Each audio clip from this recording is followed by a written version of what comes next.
Hi Ange, how you doing? Good, Alton.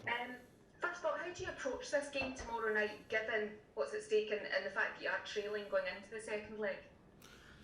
Well, I guess the whole reason I'm trying to sort of build a way of playing for this football club, and sort of my beliefs is that we don't have to change our approach because what we know is we need goals, and that's what we do every week. So I think it would be a bigger challenge for us if we had to sort of change our approach and become more expansive or more aggressive. I don't think anyone could accuse us of not being that on a weekly basis. So, from that perspective, it doesn't really change anything for us.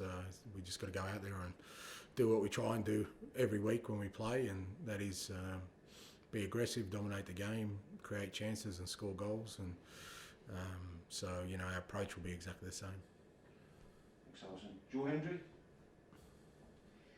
Hi, Andrew. You mentioned needing goals. Obviously, Giacomakis didn't start against Bodo Glimt last week and he bagged that hat-trick at the weekend. Will you be looking to use that confidence and sharpness that he exuded against Dundee at the weekend?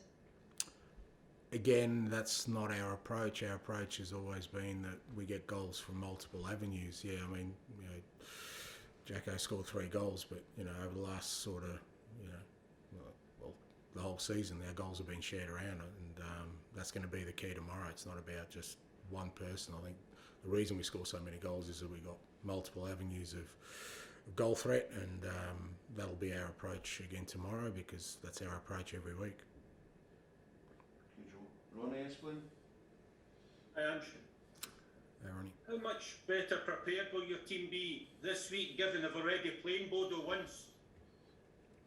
Yeah, look, I don't think we were not prepared, but obviously, when you're sort of playing in the premiership every week, there's a less of a variance in terms of how opposition's set up. So it wasn't that we weren't prepared last week, but we kind of understand that the challenge before us. As you said, we've already faced them once. They've faced us once, so they probably have a better idea of sort of how to counteract us as well.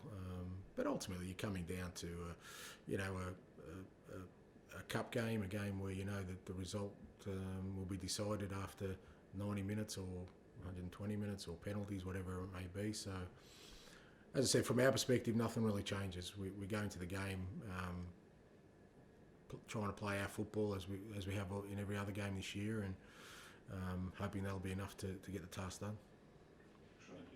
Gabriel? Hi Ange, obviously saying there the approach is going to be the same, you always play attacking football, but what needs to change from last week's performance? Is it just being a bit more solid defensively and being more clinical in front of goal? Is that all that needs to change to come away here with the victory you require?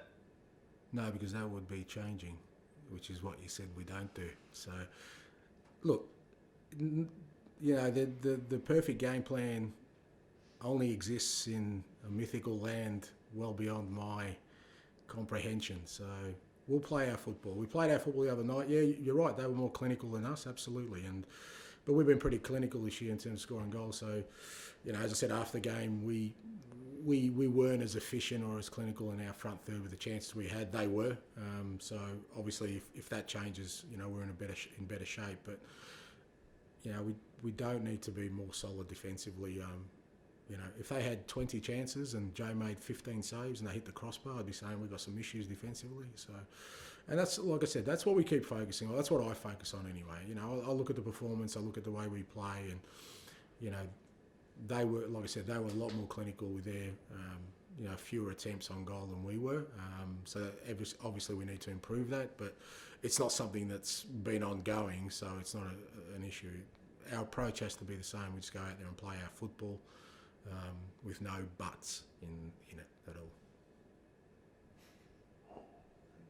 Cheryl? Hi Ange. Bodo, they've not played much competitive football and they've had another week's rest before this game. Do you think that fitness will play a part for either side in this game, either negative or positive? Look, I think from our perspective, we're obviously it's a different kind of feeling. They had sort of 3 weeks to prepare for 4 weeks to prepare for one game, and in terms of fitness, I don't think we struggled the other night. I don't think they struggled because it's a one-off game. You know, from our perspective, it's more about making sure that the players we have out there feeling fresh. We're obviously in the middle of a really hectic schedule, a lot of games. We've tried to rotate the team as much as possible without affecting performance, and I think that's, from our perspective, you know, when we're looking at the physical parameters coming out of games, we're still pretty strong in games. So that'll be the key for us to make sure that the guys who start, it's not so much about the fitness. And look, with the 5 subs, you can sort of compensate for that a little bit towards the end of games. You can literally change half a team, which should keep sort of energy levels up as much as possible. For us, it's more important about how we start the game, make sure the guys who start the game feel really fresh. They will be, because as you said, they've only had sort of one game in the last month, so I'm sure they will be as well. But for us, if we can get an advantage through the fact that we're playing regularly and maybe we have more rhythm and put them under a little bit more pressure, then that might help us. But I don't think it'll be the physical component that'll decide the game in the end. Aaron here. And Celtic won't be training in Bodo Glimt's artificial pitch for the match on Thursday. Was there any particular reason for this, like injury or conditions? No, I just didn't feel. I mean, we obviously here in Scotland have exposure to artificial pitches. We've already had 2 games this year on an artificial pitch, so there's not a great deal to be gained.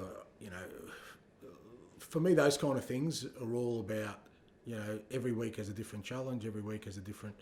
If you're expecting that, you know, after one session you're going to find some miracle on an artificial pitch that you haven't thought out that's going to win you the game, then I think you fall into the wrong trap. You know, I've been involved in football a long time where, especially at national team level, but even in Australia, where you have to deal with extreme climatic conditions, extreme pitch conditions.